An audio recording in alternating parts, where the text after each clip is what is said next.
Very good evening students. तो चलो फिर ज्वाइन कर लो ईपीमर और एनोमर के बारे में पढ़ने के लिए। ठीक है, सभी लोग आ जाओ, जल्दी से ज्वाइन कर लो। आज आपको डायस्टेरियोमर की प्रॉपर्टीज में आपको पढ़ा रहा था सर। लास्ट लेक्चर में आपको याद होगा कि मैंने आपको डायस्टेरियोमर और एनेंशियोमर पढ़ाया था। ठीक है, तो एनेंशियोमर्स हो गए थे, अब उसके आगे हमें डायस्टेरियोमर के बारे में बात करनी थी।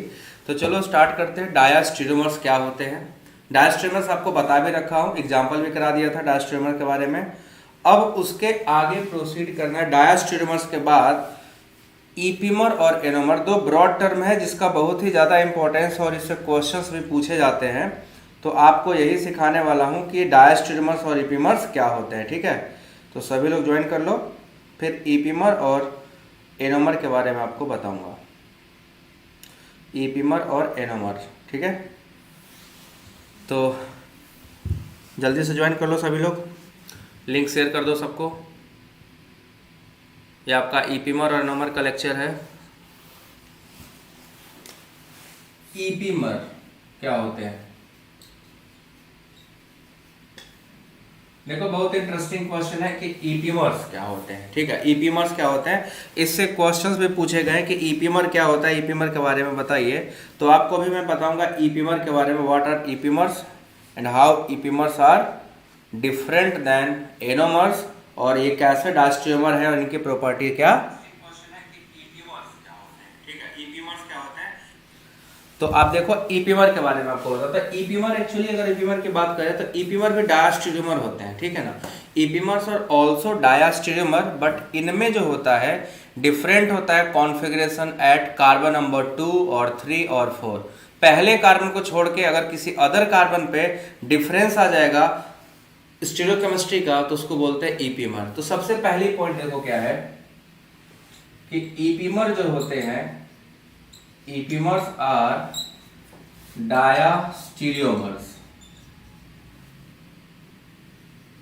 डायस्टेरियोमर्स, ठीक है। डायस्टेरियोमर्स आप पढ़ चुके हो कि डायस्टेरियोमर की फिजिकल प्रॉपर्टी क्या होती है, डिफरेंट होती है। तो अपना ईपीमर भी क्या है, डायस्टेरियोमर्स ही है, means they have different physical properties. अब ईपीमर बनते कैसे हैं? ठीक है, ईपीमर कैसे बनता है, तो बनने का जो इसका तरीका वो ये है, ईपीमर्स है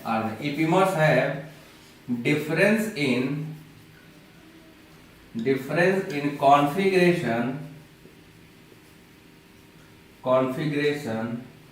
at any carbon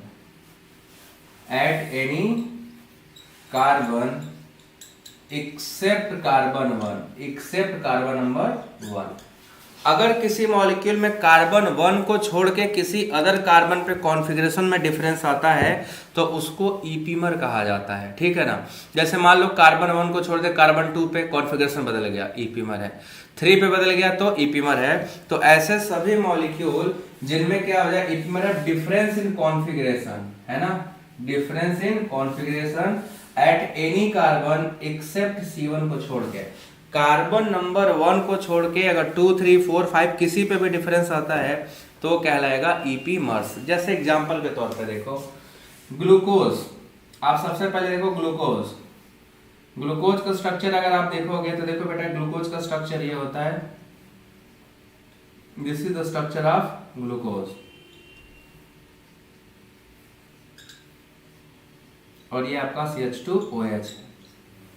इस स्ट्रक्चर को ध्यान से देखो, ये हमारा ग्लूकोज का स्ट्रक्चर है जिसमें कार्बन नंबर 1 ये होता है, ये कार्बन नंबर 2, ये 3, ये 4, ये 5 और ये 6, ये ग्लूकोज है। ठीक है, आप सब इसका जानते हो, अच्छे से इसको जानते हो। इसी का एक और भाई है, उसका नाम है मैनोज। मनोज नहीं है, मैनोज है। ठीक है, इसके भाई का नाम क्या है, मैनोज।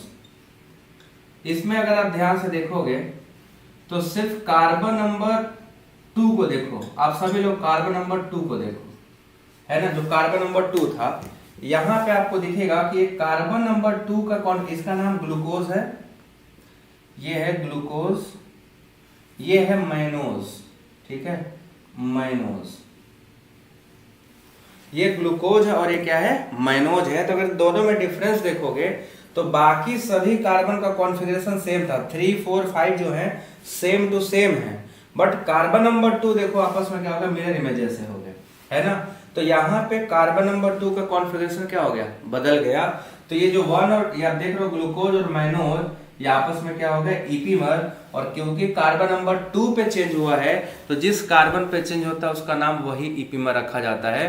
तो C2 पे चेंज हुआ तो इसका नाम क्या है, C2 ईपीमर भी कहा जाता है। इनको क्या बोलते हैं, C2 ईपीमर, ठीक है, दे आर कॉल्ड C2 ईपीमर। तो आपका जो ग्लूकोज और मैनोज है आपस में क्या है, C2 ईपीमर है, बिकॉज इन सब में आपको क्या देखने मिल रहा है, these compound have difference in configuration at carbon number 2। देखो दिखा, कार्बन नंबर 2 पर डिफरेंस दिखा क्या आप सभी को, देखो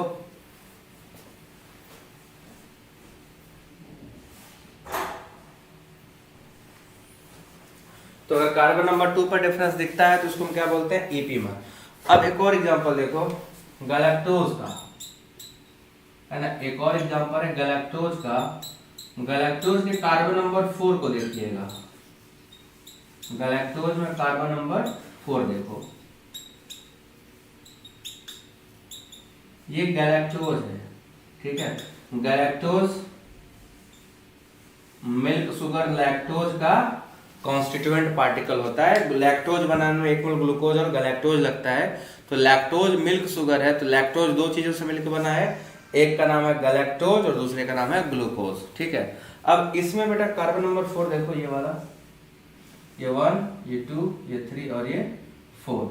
तो फोर्थ वाले में देखो कॉन्फ़िगरेशन क्या हो गया, बदल गया। यहाँ का जो 4 था उसमें OH राइट हैंड साइड था और यहाँ के फोर्थ वाले का जो OH है वो लेफ्ट हैंड साइड है। बाकी सभी कार्बन के कॉन्फ़िगरेशन देखो जरा सेम टू सेम है क्या, बाकी जितने कार्बन उसके सबके कॉन्फ़िगरेशन सेम टू सेम है क्या, देख के बताओ, देख के बताइए सभी लोग है क्या, सेम टू सेम है क्या। तो अगर सेम टू सेम है और C4 बदल गया तो ग्लूकोज और गैलेक्टोज आपस में कौन सा ईपीमर हुआ, ग्लूकोज और गैलेक्टोज को आपस में कौन सा ईपीमर कहेंगे, बोलिए। ग्लूकोज गैलेक्टोज C2 ईपीमर था, सॉरी ग्लूकोज और मैनोज C2 ईपीमर था, तो ग्लूकोज और गैलेक्टोज आपस में कौन सा ईपीमर हुआ, सभी लोग बताओ, आंसर करो।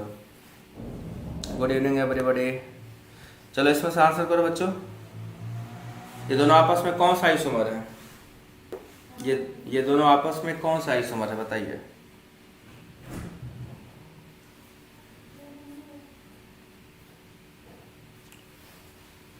कोई आंसर,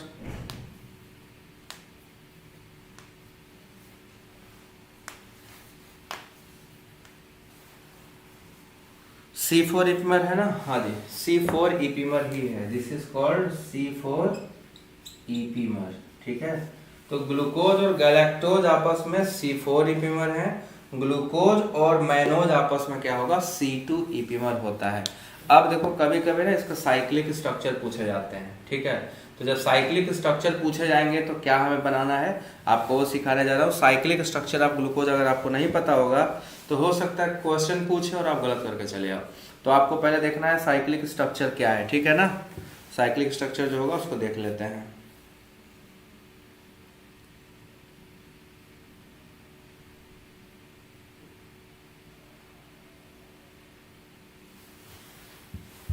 अब मैं आपको दिखाने वाला हूं इंपॉर्टेंट साइक्लिक स्ट्रक्चर, ठीक है। ईपीमर वहां पहचानिएगा आप लोग और देखिएगा कि आपको दिखाई देगा कि डिफरेंट स्ट्रक्चर्स देखने मिलेंगे बट साइक्लिक फॉर्म में, है ना, साइक्लिक फॉर्म में। आप सबको ग्लूकोज का साइक्लिक स्ट्रक्चर पता है, इसमें से कितने लोगों को ग्लूकोज का साइक्लिक स्ट्रक्चर पता है, किसी को पता है ग्लूकोज का साइक्लिक स्ट्रक्चर?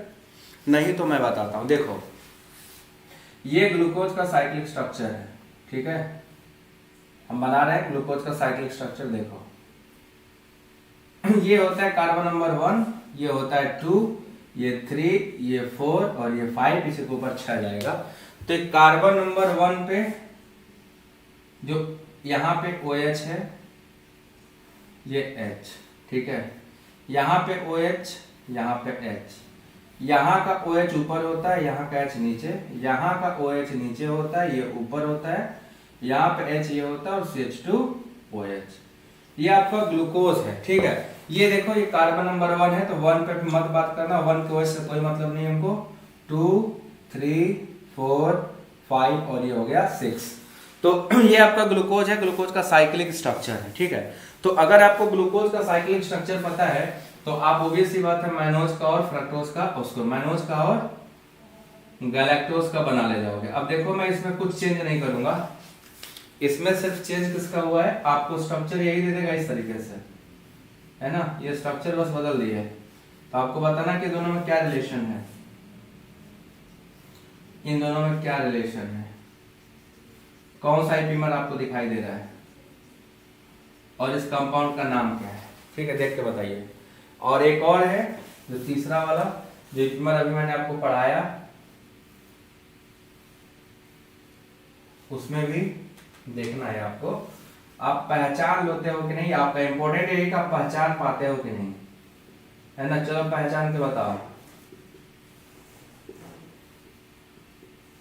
पहले और दूसरे में क्या स्ट्रक्चर में डिफरेंस आया और पहले और तीसरे में स्ट्रक्चर में क्या डिफरेंस आया। देखो ये दोनों आपस में क्या रिश्ता रखते हैं, ठीक है, और ये दोनों आपस में क्या रिश्ता रखते हैं, ठीक।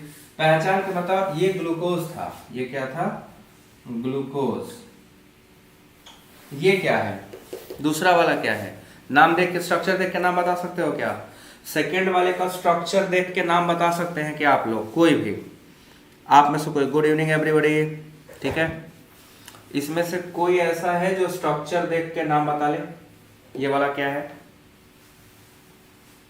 अगर देखोगे बेटा तो ग्लूकोज के कार्बन नंबर 2 देखो, 2 का जो OH नीचे था वो ऊपर चला गया ना, तो ये मैनोज हुआ ना, ये कौन हुआ, मैनोज, बट किस फॉर्म में अभी, साइक्लिक फॉर्म है, तो मैनोज है।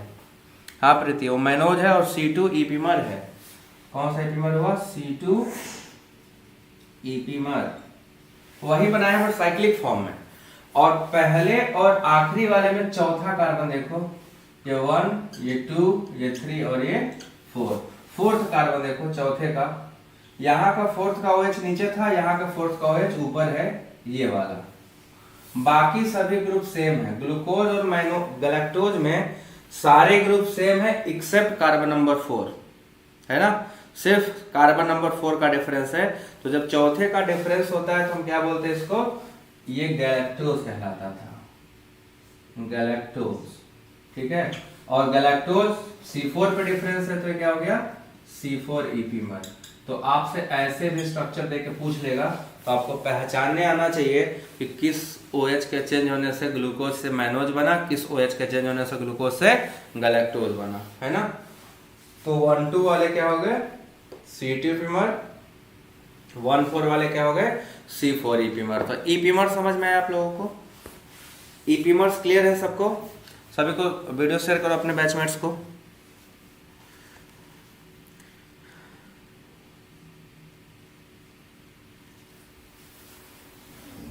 क्या दिखाई नहीं दे रहा भाई,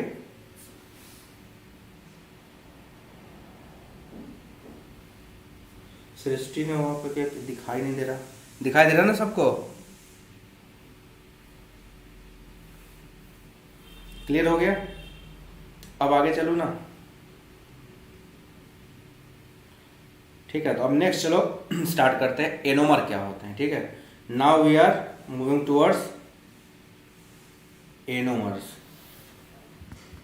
एनोमर, चलो हेडिंग डालो एनोमर। ईपीमर सबको समझ आया,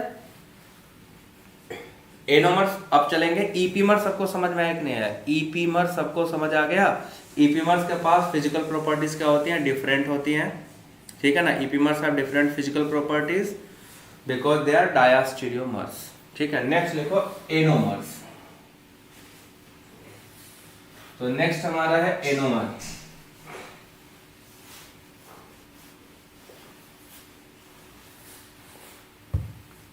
एनोमर क्या होता है, देखो एनोमर, ये भी और इंटरेस्टिंग कंपाउंड है, ठीक है। Anomers are also very interesting compound, ठीक। तो एनोमर भी एक्चुअली क्या होता है, डायस्टीरियोमर ही होते हैं। तो एनोमर्स आर आल्सो डायस्टीरियोमर, ठीक है। तो anomers are also diastereomers, also diastereomers. अब डायस्टीरियोमर तो आपको पहले से पता है कि डायस्टीरियोमर क्या होते हैं, जिनका मिरर इमेज नहीं बनता, they don't have mirror image. तो जिनका मिरर इमेज नहीं होता वो क्या होता है, डायस्टीरियोमर्स होते हैं। तो ये भी क्या है, डायस्टीरियोमर्स ही है। बट इनमें डिफरेंस क्या होता है, they have difference in configuration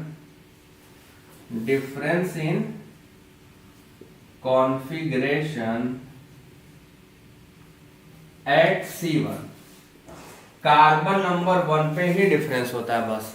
इनमें क्या होता है, difference in configuration at carbon 1, जो पहला कार्बन है C1 है उसी पे कॉन्फ़िगरेशन का क्या होगा, डिफरेंस।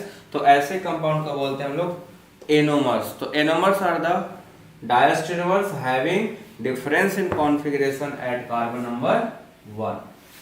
ईपीमर में 1 को छोड़ किसी पे भी हो सकता है, बट एनोमर में 1 पे ही होगा। जो 1 वाला है वही डिफरेंस है।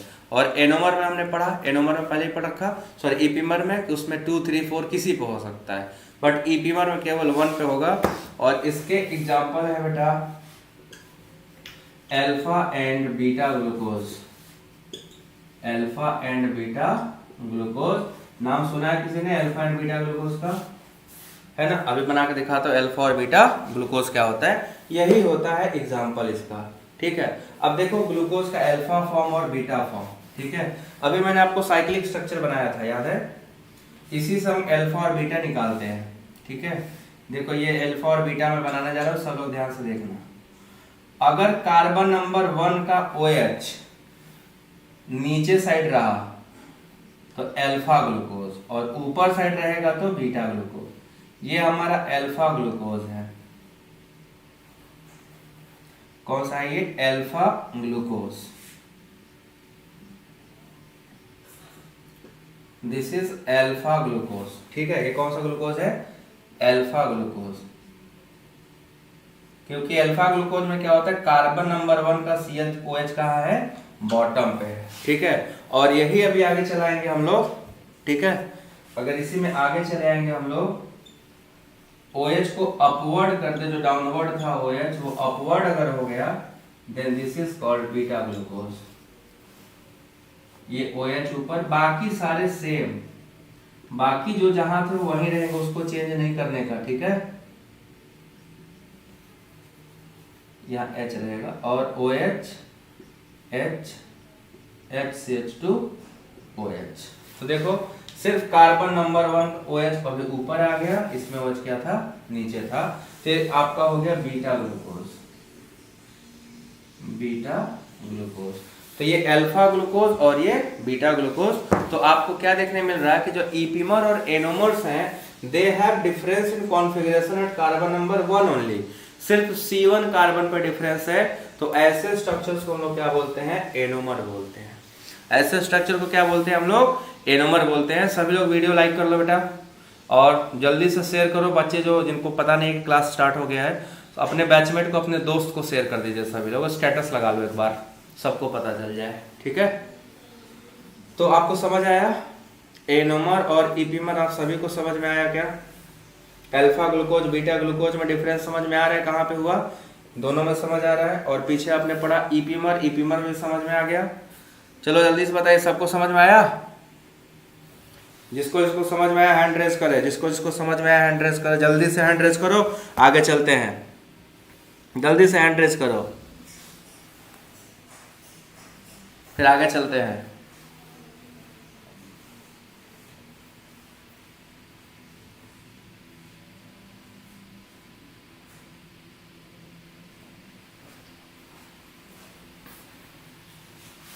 तो आगे चला जाए।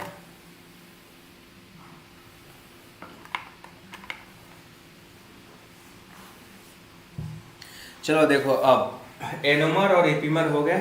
तो सारे जो टर्मिनोलॉजीज थे वो हमने आपको ऑलमोस्ट बता दिए, है ना। मीजो कंपाउंड बता दिए हैं, रेसिमिक मिक्सचर बता दिए हैं, है ना। रेसिमाइजेशन आपको बता दिया गया है। इतनी सारी चीज़ें आपको बता दी गई हैं। अब हम लोग चलेंगे आगे। अब इम्पोर्टेंट टॉपिक्स और आने वाले हैं, ठीक है ना। सभी इम्पोर्टेंट टॉपिक्स का आएगा खजाना, और हम लोग सब खा जाएंगे, ठीक है ना। खा जाना। अब जो सबसे इम्पोर्टेंट टॉपिक आने वाला है, उसका हम सोच रहे हैं नया वीडियो बनाए, ठीक है। जो इम्पोर्टेंट टॉपिक आने वाला है, यहां तक सबको समझ में आ गया? क्वेश्चन कराऊं अब? क्या सभी लोग तैयार हो क्वेश्चन करने के लिए? आपको मीजो कंपाउंड पढ़ाया था बच्चों। चलो अब ढेर सारे क्वेश्चन कराने जा रहे हो, सब लोग तैयार हो जाओ, ठीक है। अच्छे अच्छे क्वेश्चन कराऊंगा, सब रेडी हो जाओ। आप लोगों को इसमें से बताना क्या क्या नहीं पढ़ा है। मीजो कंपाउंड पढ़ा दिया, मीजो कंपाउंड आपको बता रखा हूं। दूसरा, क्या आपको रेसमिक मिक्सचर बता दिया गया है, रेसमिक मिक्सचर क्या होता है बता दिया गया है। तीसरा, रेसमिक मिक्सचर के बाद आपको इनैंशियोमर डायस्टेरियोमर बता दिया गया है, इनैंशियोमर्स एंड डायस्टेरियोमर्स बता दिया गया है, ठीक है। तो अगर इन तीनों से रिलेटेड क्वेश्चन पूछे जाएंगे, सब करने को तैयार हो? सभी लोग करने को तैयार हो ना? तो चलो फिर क्वेश्चन करने के लिए तैयार हो जाओ। आपसे पहले क्वेश्चन पूछूंगा, इनमें से कौन सा मीजो कंपाउंड। अब देखो, आप सबने पढ़ा था कि मीजो कंपाउंड जिसमें होगा वो ऑप्टिकली इनएक्टिव होते हैं। मीजो कंपाउंड क्या था? Optically inactive. पीछे का लेक्चर देखो, ऑप्टिकली इनएक्टिव होते हैं। रेसमिक मिक्सचर अगर इक्वल इक्वल बना तो इनएक्टिव, अनइक्वल बना तो पार्शियल रेसिमाइजेशन करा चुके हैं। तो चलो question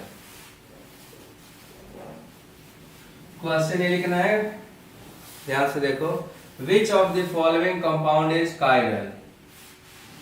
which of the following compound is chiral? Compound is chiral. इसमें से वो कौन सा कंपाउंड है जो कायरल है? आपको आंसर बताना है कि दिए गए क्वेश्चन में कौन सा कंपाउंड है जो कायरल है, ठीक है। सबसे पहला, ठीक है, आइसोब्यूटाइल एल्कोहल। आइसोब्यूटाइल एल्कोहल या आइसोब्यूटेनॉल लिख लो, ब्यूटाइल नहीं, आइसोब्यूटेनॉल पहला। दूसरा, टर्सरी ब्यूटेनॉल, टर्शियरी ब्यूटेनॉल। तीसरा है सेकेंडरी ब्यूटेनॉल, सेकेंडरी ब्यूटेनॉल। और चौथा है एन ब्यूटेनॉल। चलिए, आपके सामने 4 स्ट्रक्चर्स हैं, इनमें से बताना है कौन सा कंपाउंड कायरल है। जो लोग नहीं पढ़े हो, सारे वीडियोज बेटा पढ़े हुए हैं। Jyoti Rai new student, welcome to CUET prep बेटा। चैनल सब्सक्राइब कर लेना और जरा बताइए आप कहाँ से हैं। ज्योति राय। जो लोग नहीं पढ़े हो, सारे लेक्चर्स इसी चैनल पे पढ़े हुए हैं, और जिसमें ये प्लेलिस्ट है उसी में जाकर सब पढ़ लेना शुरू से। ये 8वां या 9वां लेक्चर चल रहा है, पीछे मैं सारा पढ़ा चुका हूँ। इसका आंसर सभी लोग बताएं।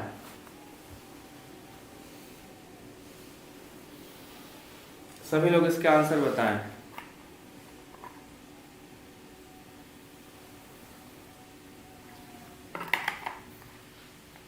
All lectures are available in the same playlist. तो जाकर सभी लेक्चर खत्म कर लीजिएगा जितनी जल्दी हो सके। All are very important for you are preparing for IIT JAM में अगर तैयारी करना चाहोगे तो IIT JAM के लिए भी इंपॉर्टेंट है। CUET PG के लिए तैयारी करना चाहते हो तो उसके लिए भी बहुत ही ज़्यादा इंपॉर्टेंट है। हर्ष दुबे ए, फटाफट आंसर करो। Isobutanol, tertiary butanol, secondary butanol या एन ब्यूटेनॉल।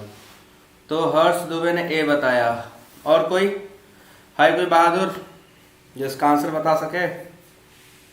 करेक्ट आंसर बताने वाले को दिया जाएगा एक और बेहतरीन क्वेश्चन करने के लिए। जल्दी से बताओ।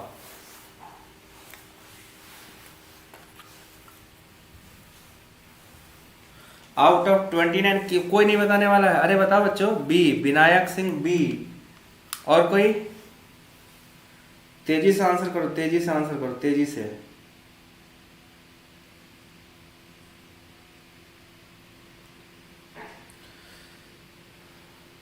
सालू बी नहीं, बी।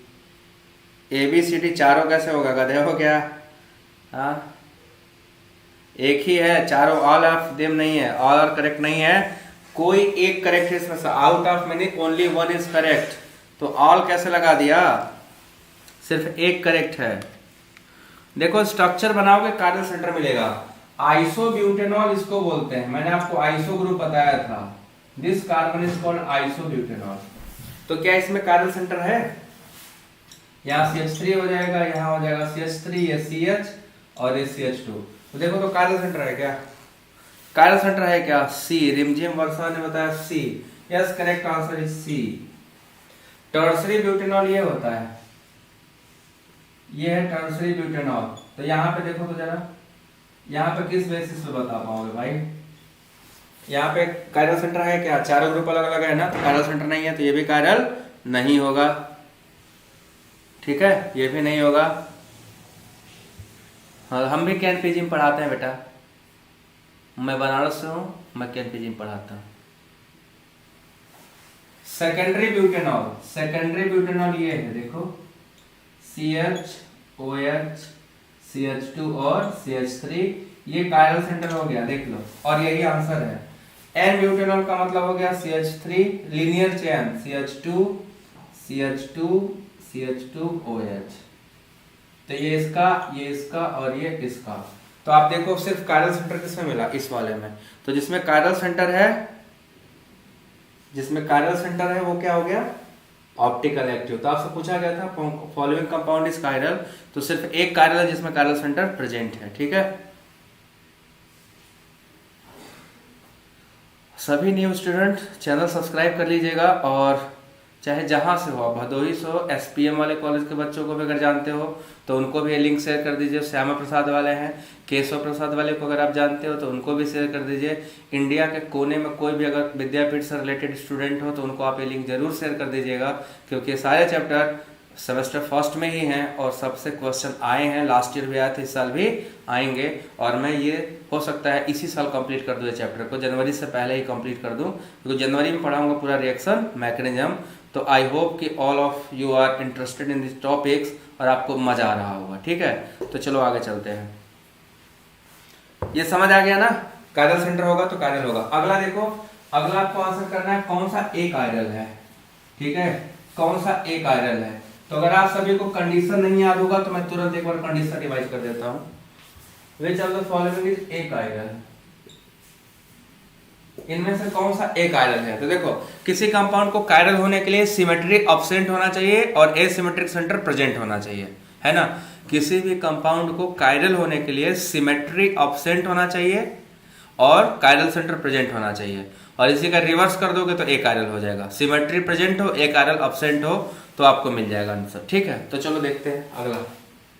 आपको क्वेश्चन दे रहा हूं, ए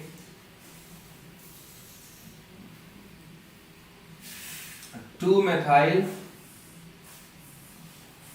cyclohexanol, 2-methyl cyclohexanol। B 3-methyl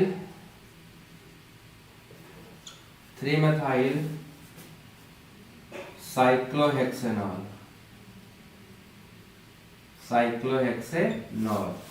C है 4-methyl cyclohexanol, और D है 3,4 dimethyl cyclohexanol। इन चारों में से कौन सा कंपाउंड ए कायरल है। ए कायरल बोले तो जिसमें कायरल सेंटर प्रेजेंट हो, एब्सेंट हो, जरूरी नहीं है। ए कायरल का मतलब जो ऑप्टिकल इनएक्टिव हो, वो ऑप्टिकल इनएक्टिविटी सिमेट्री की वजह से भी हो सकती है या कायरल सेंटर एब्सेंट होने की वजह से भी हो सकती है। वजह कुछ भी हो, कंपाउंड ए कायरल होना चाहिए। चलो आंसर बताओ, सभी लोग बताओ। सभी लोग वीडियो लाइक कर लो बेटा, जितने लोग वॉच कर रहे हो एटलीस्ट वीडियो लाइक कर दीजिए और इसके आंसर बताइए। आंसर जो बताएगा उसको डिजिटल गिफ्ट दिया जाएगा।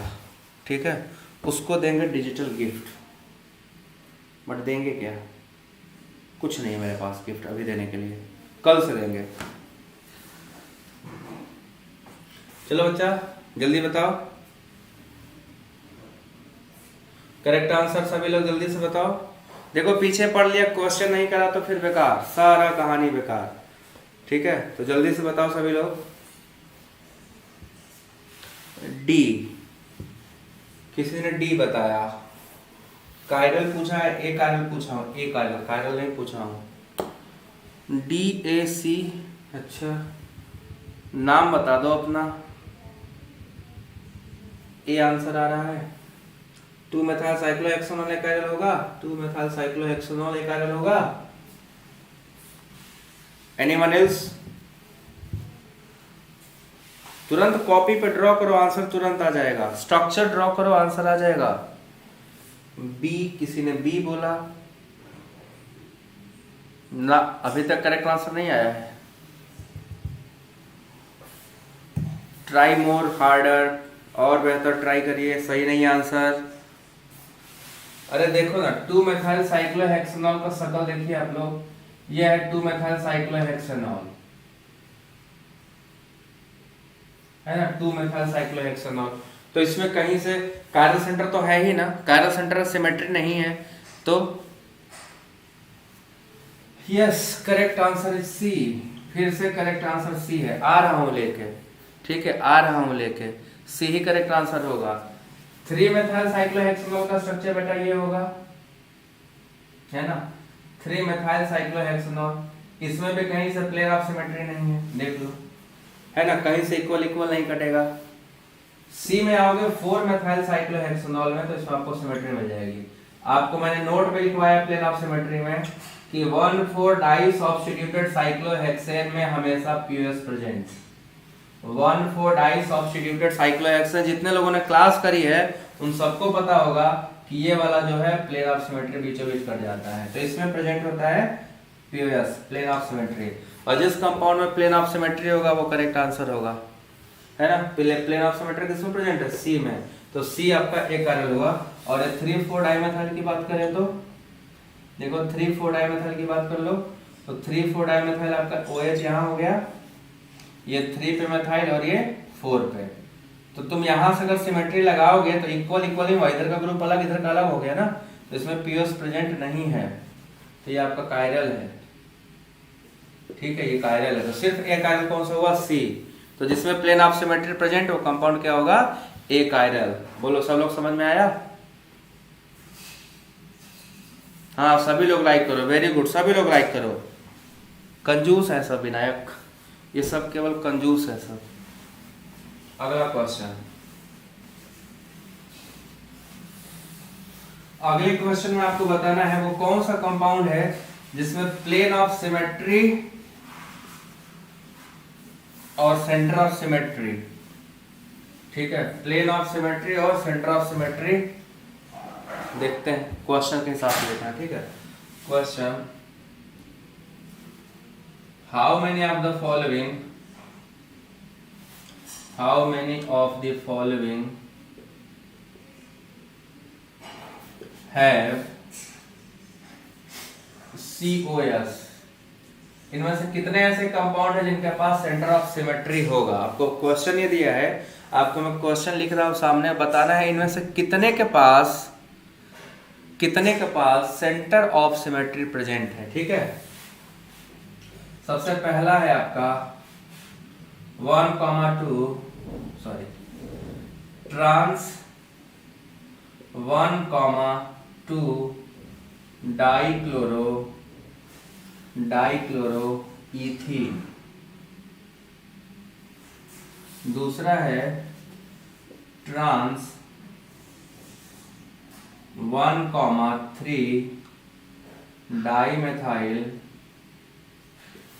साइक्लोब्यूटेन।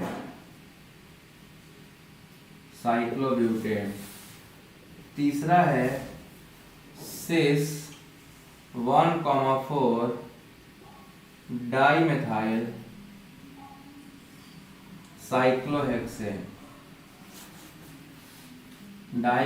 साइक्लोहेक्सेन। सारे स्ट्रक्चर आपको बनाना सिखाया हूं। चौथा कंपाउंड है आपका ट्रांस 1,4 डाइक्लोरो साइक्लोहेक्सेन,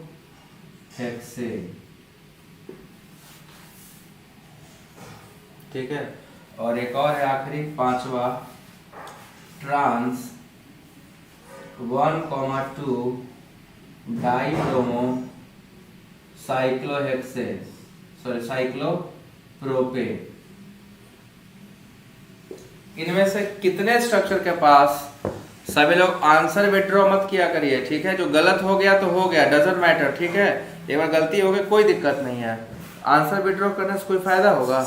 बताओ आप ही लोग। चलो इसका आंसर बताइए सभी लोग, सभी लोग इसका स्ट्रक्चर ड्रॉ करो, आंसर बताओ जल्दी से।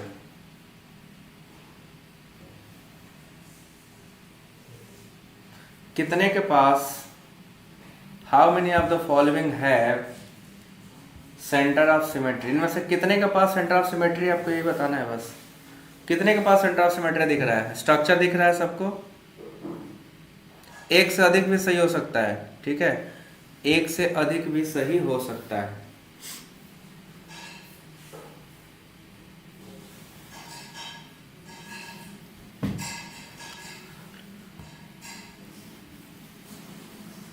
बताओ सभी लोग।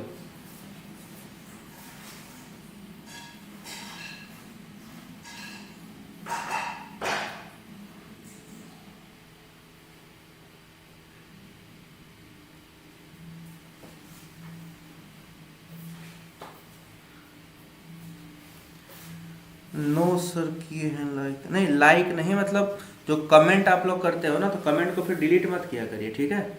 जो है सो है, उसे रहने दिया करो।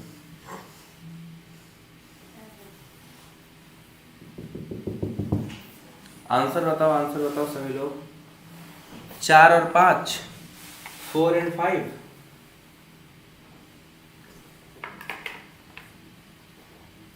4 और 5 में centre of symmetry, anyone else? और कोई? इसमें एक से अधिक करेक्ट हो सकता है, सो केवल एक पे मत जाओ। हाउ मैंने पूछा हो ना, आउट ऑफ कितने, इतने में से कितने।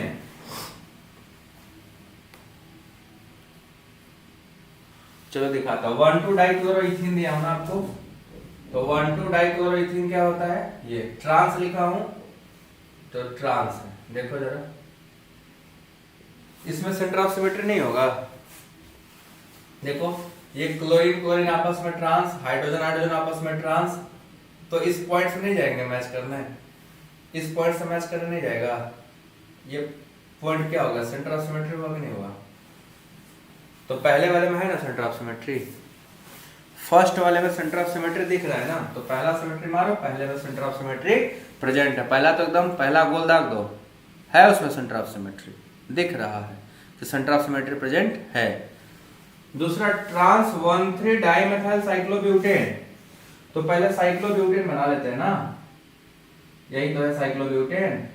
और क्या बोला, ट्रांस 1,3, तो 1 पे और 3 पे क्या लगाना है, डाइमेथाइल, इधर मेथाइल इधर मेथाइल, ये H और ये H है कि नहीं। इसमें देखो तो शुद्ध रूप से आपको सेंटर ऑफ सिमेट्री दिखाई दे रहा है दूसरे वाले में। ये दूसरे का स्ट्रक्चर है, मेथिल मेथिल को टच कर रहा है, H H को, ऊपर वाला कार्बन नीचे को, ये वाला कार्बन इसको, सब इसी पॉइंट से गए हैं, तो इसके पास में सेंटर ऑफ सिमेट्री प्रेजेंट है ना, इसके पास में सेंटर ऑफ सिमेट्री प्रेजेंट है। हमने आपको पहले ही बता रखा है कि सिस मॉलिक्यूल में सेंटर ऑफ सिमेट्री कभी नहीं होता, हमेशा होता है ट्रांस में। जाके पीछे लेक्चर देखिए जिसमें मैंने सिमेट्री पढ़ाई है, किसी भी सिस मॉलिक्यूल में सिमेट्री सेंटर ऑफ सिमेट्री नहीं हो सकता, सेंटर ऑफ सिमेट्री केवल ट्रांस मॉलिक्यूल्स में ही होते हैं, ठीक है।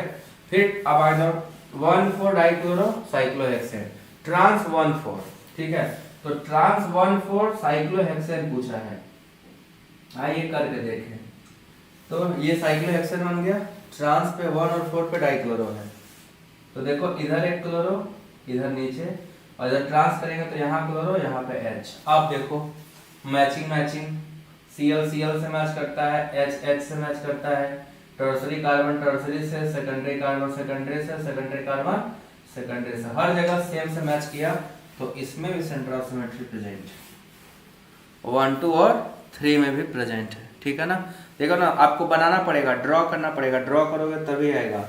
और आखिरी वाला 1,2 डाइब्रोमोसाइक्लोप्रोपेन, तो साइक्लोप्रोपेन बनाओगे तो नहीं आएगा, है ना।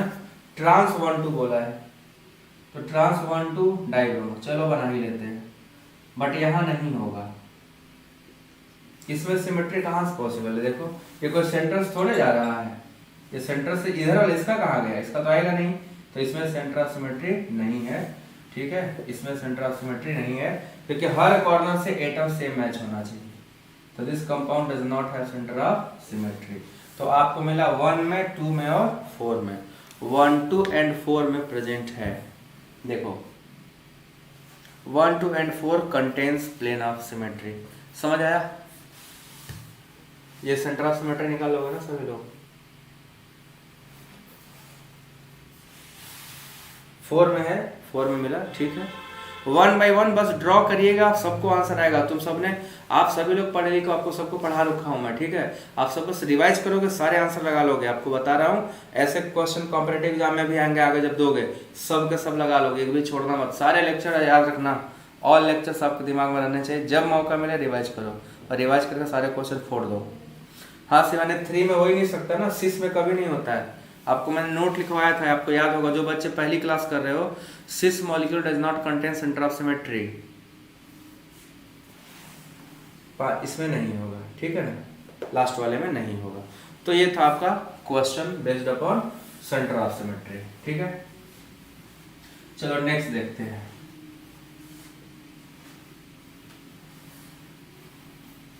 नेक्स्ट क्वेश्चन है कि इनमें से किसके पास maximum number of chiral centre present है, ठीक है। चलो देखते हैं।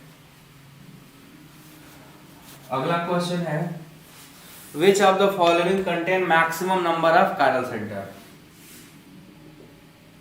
विच ऑफ द फॉलोइंग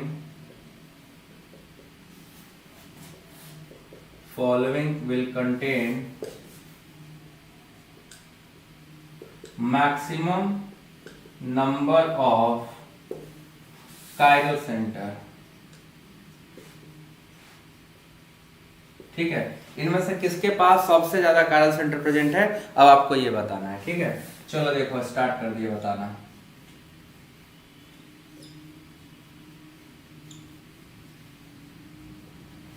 एक, ये पहला हो गया, ये हो गया दूसरा,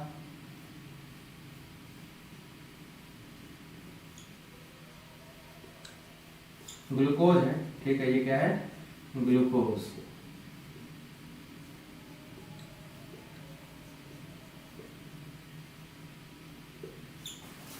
ये हो गया तीसरा, इसको पहला मान लेते हैं, और ये हो गया आपका थर्ड।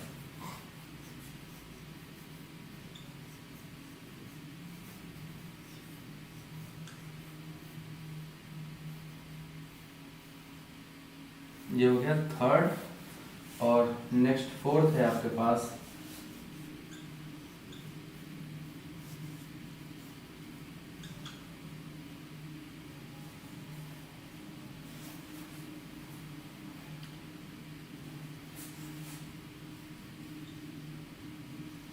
ये।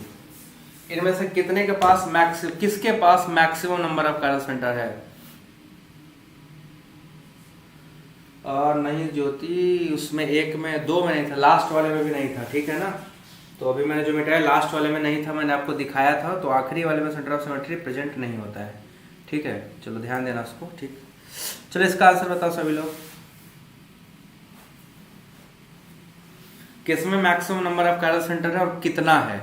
Maximum number of chiral centre किसमें है और कितना है? नंबर भी बताना है कितना है और किसमें है, ये तो आप बताओगे ही बताओगे। तो जल्दी से बताओ किसमें और कितना, किसमें है और कितना है, सभी लोग बताएं किसमें है और कितना है। चौथे में,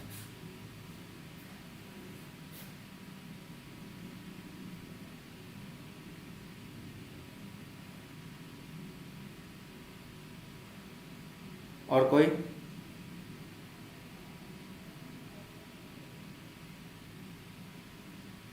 इसके अलावा और कोई? चौथे के अलावा कोई नहीं है?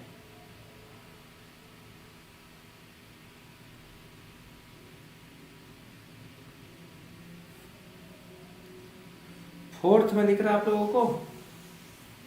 फोर्थ वाले में 4 दिख रहा है, 3 को छोड़ के सब में है। अरे 3 कहाँ चला गया?